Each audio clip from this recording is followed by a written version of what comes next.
Bienvenidos a los especiales de ProNoticias. Esta semana queremos tratar un tema que tiene relación con la sequía que estamos viviendo desde hace unos meses, no solo en el país, sino en la región. Esto ya está afectando el caudal de los ríos, la navegabilidad y por lo tanto el transporte de mercaderías. Vamos a hablar con varios sectores analizando esta situación y finalmente cómo puede llegar a afectar a nuestra economía. Comenzamos. La falta de lluvias abundantes ya repercute en el caudal de los ríos del país. Esto genera serios inconvenientes a la navegabilidad y al transporte de cargas. ¿Qué consecuencias puede tener esto para la economía afectada por la pandemia? En el próximo programa de Especiales Pro abordaremos esta problemática con los gremios productivos, los armadores fluviales, un hidrólogo y un economista. Especiales de Pro Noticias. Y para comenzar este análisis vamos a escuchar lo que nos decía en entrevista pregrabada el presidente del Centro de Armadores Fluviales y Marítimos del Paraguay, CAFIM. Hablamos de Esteban Dos Santos. La navegación en el río Paraná está totalmente interrumpida, o sea, no se está navegando desde marzo de este año, con excepción de unos 4 o 5 días que tuvimos de ventana de agua en el mes de abril. Y la navegación en el río Paraguay está muy limitada, todas las embarcaciones están operando más o menos al 50% de su capacidad nominal de transporte de carga. Esto significa que para poder cumplir con las restricciones de calado de navegación en el río, nosotros tomamos menor volumen y menor tonelaje de carga en las embarcaciones, y esto permite que se hundan menos las embarcaciones y poder continuar navegando. Pero el otro impacto es el de los tiempos de navegación, que se incrementan con esta situación de navegación en un 30-35% aproximadamente con relación a el tiempo de navegación en situaciones normales. ¿Y esto por qué se da? Y porque en todo el trayecto del río nosotros tenemos puntos que los denominamos pasos críticos, donde se forman bancos de arena o donde el canal de navegación es más estrecho, donde tiene menor profundidad o donde hay curvas muy pronunciadas o fondo de piedra, o en algunos casos una conjunción de todos estos factores. En esos pasos críticos, las embarcaciones deben, por lo general, navegar con luz de día solamente, no de noche, por seguridad de la navegación y las operaciones, pero también los grandes convoyes de remolcador y barcazas tienen que, en muchas oportunidades, fraccionar sus convoyes para hacer cortes de conjunto de embarcaciones más pequeñas y poder así franquear los pasos con dificultad, ¿verdad? Y adicionalmente, por esta condición de tanta restricción en la navegación, se producen numerosas averías a las embarcaciones en sus sistemas de propulsión, es decir, en las hélices o en sus sistemas de gobierno, en los timones o en el casco de las embarcaciones, y todo esto genera un costo muy importante para reparación, pero por sobre todas las cosas genera la indisponibilidad de estas embarcaciones durante el tiempo de su reparación, y esto hace que haya aún menor cantidad de bodega disponible para transportar toda la carga que se tiene que transportar. ¿Sí? Para que se tenga una idea, en condiciones normales de navegación, un viaje de una embarcación que transporta, no sé, unas 30.000 toneladas de soja, dura, o para poner un puerto de origen, no sé, San Antonio, por ejemplo, y que va con destino a San Lorenzo, Rosario, en Argentina, demora unos 25 días más o menos en hacer el viaje ida y vuelta. Sin embargo, hoy estamos con tiempos de 35 o 40 días de duración de viaje, pero en lugar de transportar estas 30.000 toneladas de soja, se están transportando solamente 15.000 o 17.000 toneladas. ¿Sí? Es para hacer una comparación de situaciones normales con relación a la situación que se vive hoy. Sí, usted mencionaba problemas y modificaciones en los costos. ¿Estos en cierta medida o estas modificaciones son muy sustanciales y se hace necesario trasladar esto al precio del flete o eso todavía no se da, Esteban?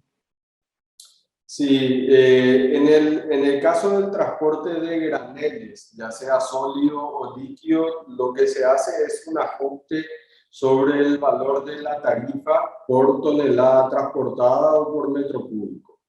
En el caso del transporte de contenedores, lo que se hace desde hace mucho tiempo ya es aplicar una tasa adicional por aguas bajas.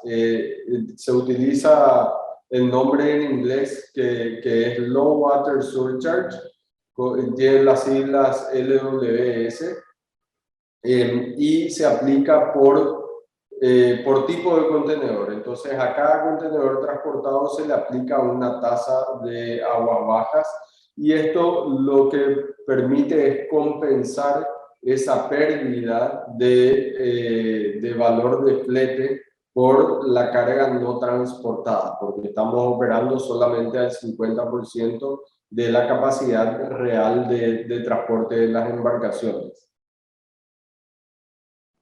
Y en términos generales, el trabajo que se viene haciendo desde el Ministerio de Obras Públicas y Comunicaciones para el dragado continuo, permanente, anual, si esa es la frecuencia con la que se tiene que hacer, ¿se viene haciendo como corresponde ese trabajo, Esteban, o no? Lamentablemente el gobierno tiene ritmos diferentes a los del sector privado. Y esto no es por la voluntad de las personas a cargo de las instituciones públicas, ni mucho menos. Por el contrario, nosotros nos encontramos con un equipo bastante entusiasmado por hacer cosas. Sin embargo, la propia burocracia de nuestras instituciones públicas son las que enlentecen tanto las acciones y las medidas preventivas para este tipo de situaciones. Para dar un ejemplo, la licitación del dragado que hoy se está ejecutando se tendría que haber lanzado en el año 2019, en el primer semestre del año. Los pliegos de base y condiciones y el llamado a licitación estaban listos, pero no existían los fondos disponibles para hacer ese llamado. Finalmente, dada la situación de emergencia que tuvimos el año pasado, se hizo el llamado a licitación al referéndum de un presupuesto de este año. La licitación se lanzó en septiembre del año pasado, poco más de un año más tarde de lo que se debía haber lanzado. Se adjudicó la licitación en diciembre del año pasado, pero las obras recién iniciaron en abril de este año por falta de disponibilidad de los fondos para hacer el pago del anticipo. Quiere decir que recién nosotros estamos con poco más de 3 meses y medio de obras de dragado y entrando en el momento crítico de bajante de los ríos. Las obras de dragado tendrían que haberse iniciado cuando teníamos aguas un poco más altas para que esa obra de dragado surta mejor efecto. Y por supuesto que en esta situación de bajante, las obras que se llevan a cabo son mucho más lentas que si se realizaran con aguas un poco más altas. Por lo tanto, vamos a llegar a la época más crítica de la bajante, que probablemente se va a dar entre los meses de octubre y enero, con una obra de dragado muy retrasada.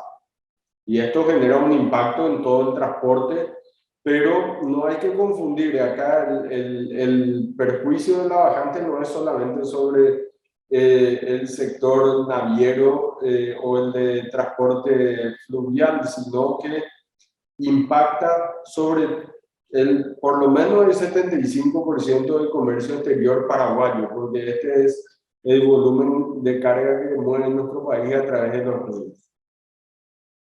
Ahora, tomando en cuenta, Esteban, que estas bajantes son cíclicas, al igual que el aumento en el caudal de los ríos, tenemos cíclicamente también inundaciones.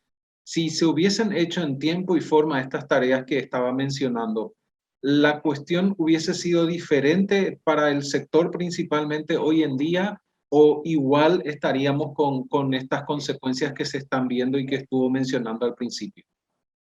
No, de ninguna manera. Si las obras de dragado se dieran de manera sostenida y con obras verdaderamente efectivas y bien hechas en los ríos, a lo largo de un tiempo y con el mantenimiento regular que estas obras requieren, nosotros hoy no estaríamos con esta situación.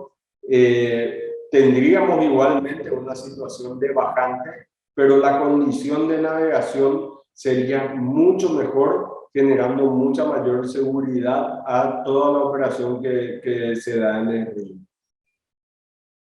Si no recuerdo mal, desde el sector de Cafín y otros sectores también habían presentado una propuesta o habían dialogado con el Ministerio de Obras Públicas y Comunicaciones para, desde el sector privado, llevar adelante e impulsar estas tareas de dragado en tiempo y forma. ¿En qué quedó eso, Esteban? Este fue un proyecto de muchos años atrás. Nos habíamos juntado, por llamarle de alguna manera, con los principales actores, el Centro de Armadores Fluviales Marítimos, la Cámara de Terminales Portuarias Privadas, la Cámara Paraguaya Exportadora de Cereales y Oleaginosas, la Cámara de Exportadores, y nosotros tratamos de armar un proyecto para ejecución de obras. En aquel entonces tampoco se había hecho ningún llamado a licitación de obra pública por parte del Ministerio de Obras Públicas, pero lamentablemente ese proyecto no tuvo éxito y no tuvo el desarrollo que necesitaba.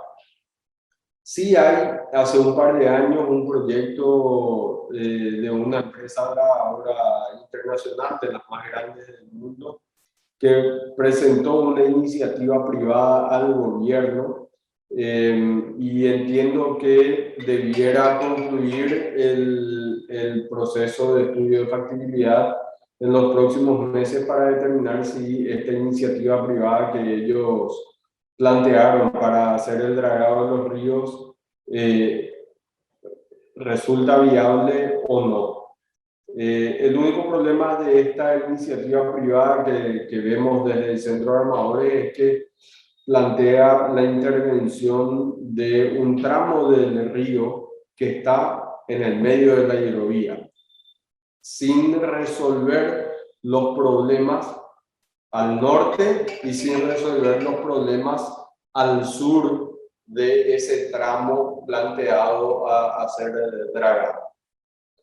Por el momento, lo que tenemos que hacer es apoyar al Ministerio de Obras Públicas en la adecuada ejecución de esta licitación que se está ejecutando, de estas obras de dragado que se están llevando a cabo. Y para eso nosotros constituimos una mesa técnica con el Ministerio de Obras Públicas, la ANNP, quien prepara las batimetrías y los planes de dragado de cada paso, y un equipo técnico nuestro del Centro de Armadores para determinar las mejores condiciones de dragado en cada uno de los pasos, el volumen y el plan y proyecto de dragado de cada paso.